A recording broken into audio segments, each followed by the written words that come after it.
August 14th, 1945, Japan surrenders. In a single night, more than 30 tons of documents and over 8,000 glass pathology slides are burned.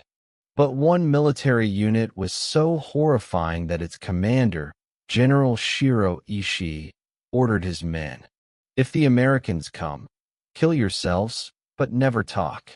When the first U.S. investigators finally entered, one officer ran outside and vomited for 20 straight minutes. This place had a name, Unit 731, and they called living human beings Maryuta logs. Good evening. Tonight we descend into mankind's darkest nightmare. If you scare easily, leave now. Because once you hear what happened inside those walls, you will never unsee it. 1936, Pingfan, Manchuria. The largest biological death factory ever built rises from the frozen ground. 6 square kilometers.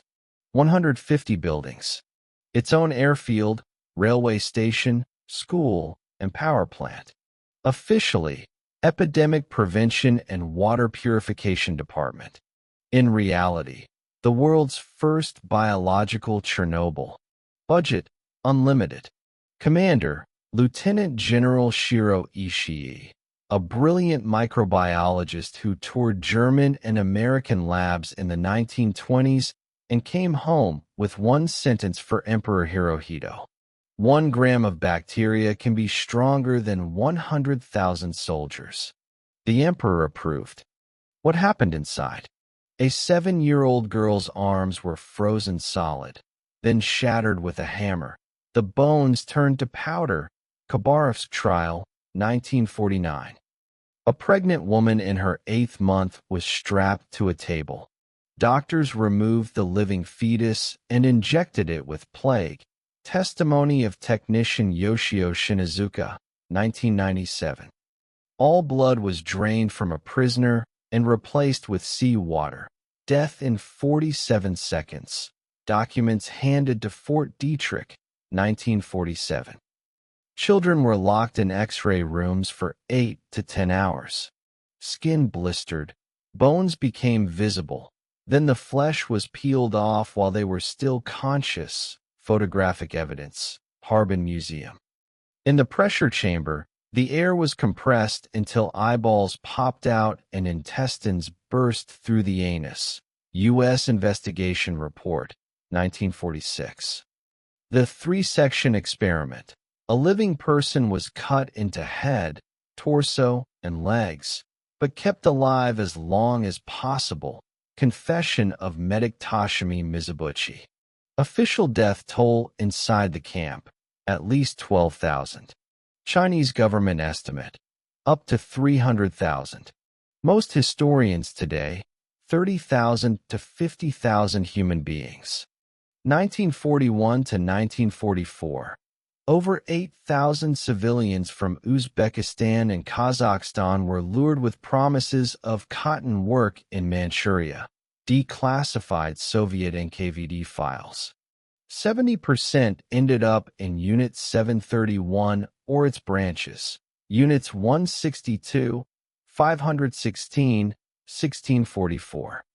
At the 1976 Khabarovsk follow-up hearings, Uzbek survivor Israel Abdulov wept on the stand.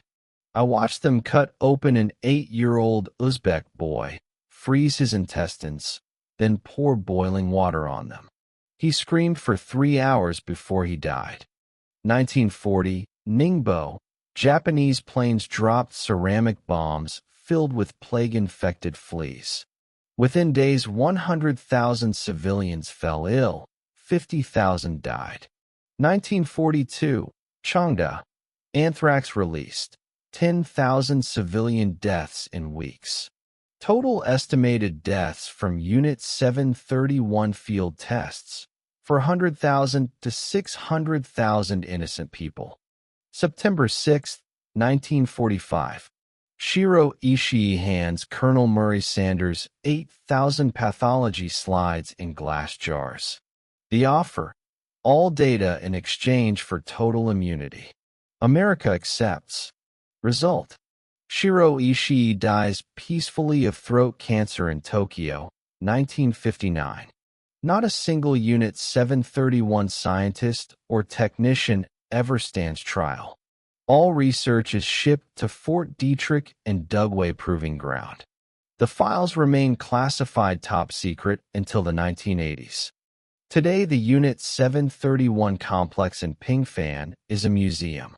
Inside, you can still see the frostbite chamber, frozen human limbs preserved in formaldehyde, the exact spot where children's bones were excavated as recently as 2018. In 2018, Japan finally published the names of 165 victims. Not one Central Asian name was on the list. Lebensborn stole children. Unit 731 dissected them alive, burned them, exploded them. And the most terrifying part? None of the perpetrators ever paid for their crimes. If you made it to the end, type 731 in the comments. Thank you, and forgive me for showing you the truth.